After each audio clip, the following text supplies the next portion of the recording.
Hi Aries, welcome to your July 2020 reading. Let's get on with it, shall we? I hope you all are doing well. I hope you are enjoying Cancer season. It is a cardinal, it's a cardinal season, so you know, you got that in the bag. All right, Justice first card out.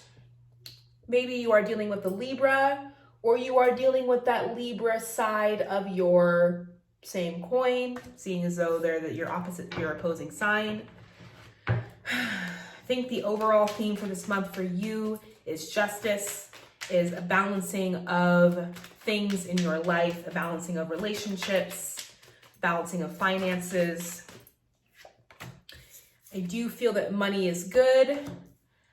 You do sort of receive and bring in offers of financial abundance to you.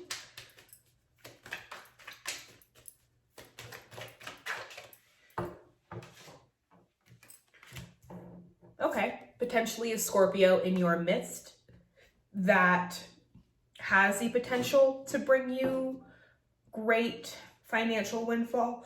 Ooh, I need to drink something quickly.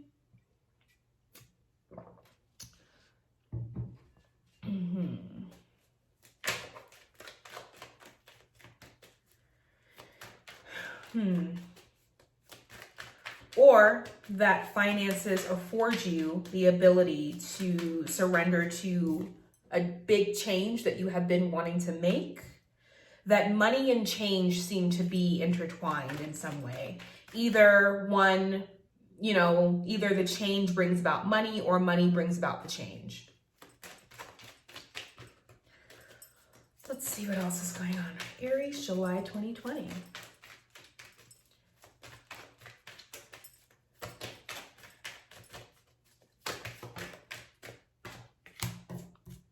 Nine of Pentacles. Yeah, that's what I kind of thought. And we have the Hanged Man. So, Nine of Pentacles following the Death card. Following the Knight of Pentacles, that yeah, whatever, like I said before, change and financial abundance, personal transformation and financial abundance seem to be tied hand in hand. If you are thinking about doing some kind of process, like a self-help program or going into a treatment program or doing something that prompts and promotes you to, step into a moment of change in your life or to surrender to a moment of change in your life, I would say go for it. I would say that Scorpios right now in your midst have the capacity to bring about great abundance for you. Hanged Man, Knight of Swords, the Chariot,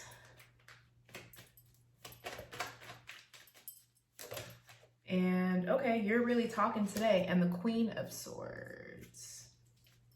Bottom of the deck, Three of Wands. So moving into this reading, I'm going to actually tip this down so you can see the cards. So graceful. So we're here at the Hanged Man, right?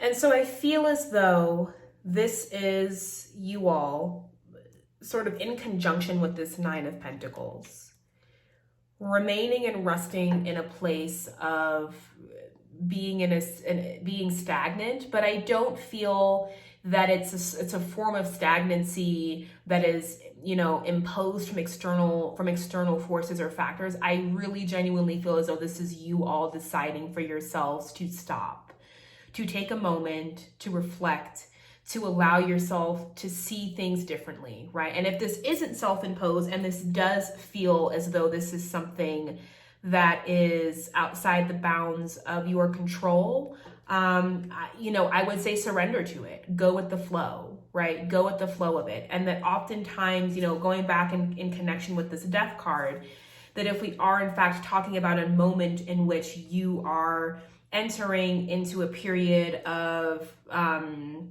really taking accountability and taking agency in the process of your own personal transformation, that this is a necessary step, right? That this is a necessary sort of moment, part of the plan. So let's clarify the Hanged Man. Can we get clarification for the Hanged Man for Aries, July 2020?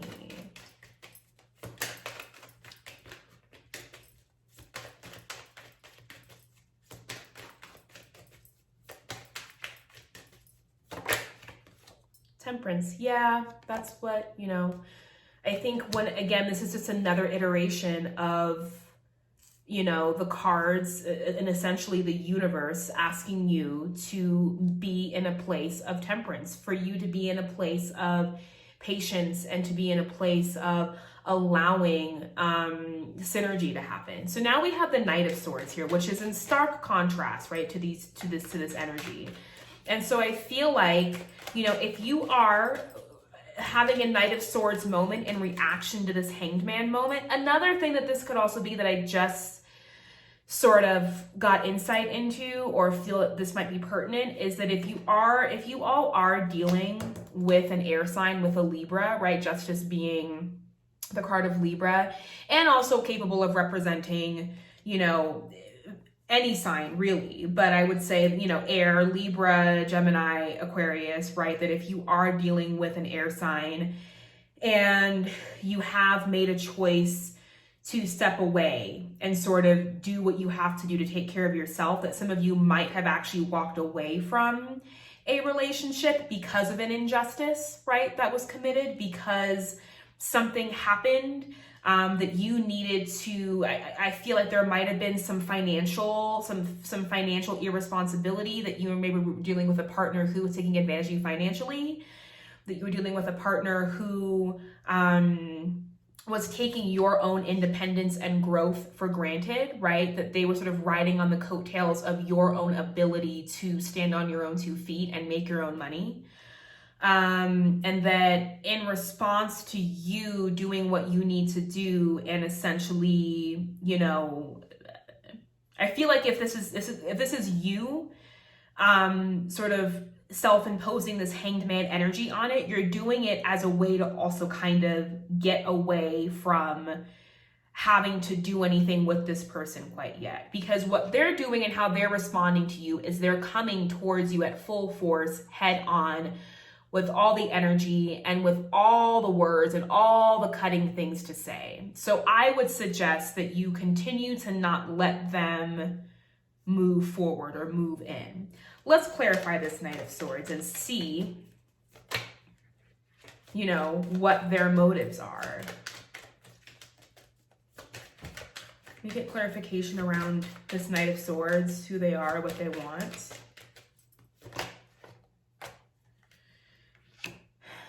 The Two of Pentacles. I don't think this person really actually knows entirely what they want.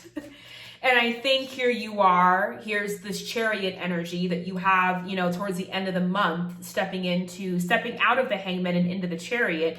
You very much do know what you want. You very much do have clarity on your vision and where you are going. And I think this Knight of Swords is, you know, balancing a deep-seated insecurity that they are projecting onto you, along with many other things. And they just seem to be on very uneven footing. And so allowing them back in, allowing them to take up more space.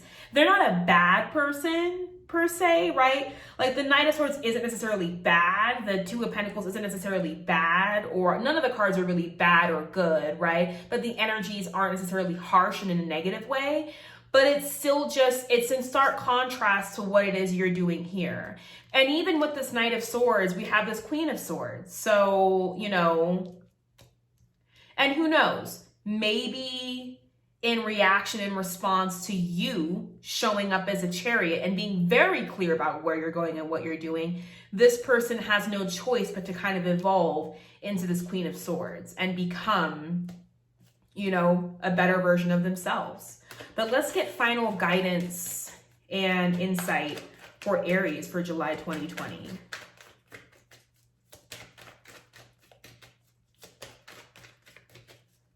Final guidance and insight for Aries for July 2020.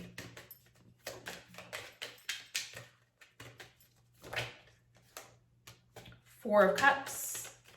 I feel like whatever offer this person is trying to make, you're not really feeling it. And I don't think you have to. I think you're pretty content being on your own.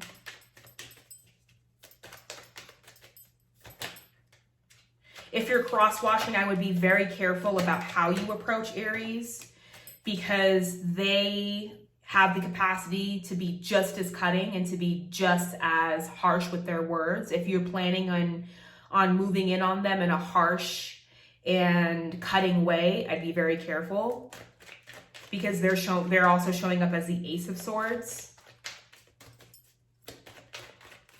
And for Aries, for you, you know, this represents new clarity. This represents new vision. This represents new areas of communication coming through, or new communication coming through.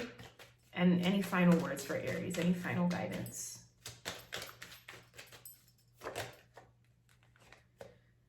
Seven of Cups. Get clear on what it is that you want.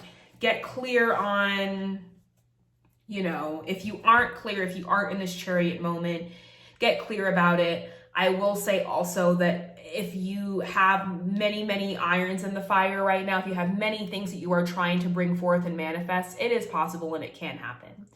So that is your reading for July 2020. It's one of my paintings here in the background. You can, if you want to follow my journey as an artist, I paint, I dance, and I design jewelry. If you are interested in sort of following along on that part of my life, you can follow me on Instagram. I began a Patreon account, so you can become a patron on my Patreon. And I'm going to be doing new moon readings, full moon readings, weekly general tarot readings, makeup videos, social commentary, dance tutorials, you know, all those things. So if you are interested in that, check out my Patreon. And if you also want to buy my jewelry, you can look at my Etsy store, and all of this is going to be listed below in the description box. I hope that reading made sense. I feel like a lot of the readings for this month are a lot more metaphorical and less sort of geared towards any one specific issue or area in the life, but are more so encompassing a weird mixture of all the areas. And so I hope that made sense, and I will see you all. I'm going to try and do a mid-month reading, and I will see you all in August for Leo season. All right, bye.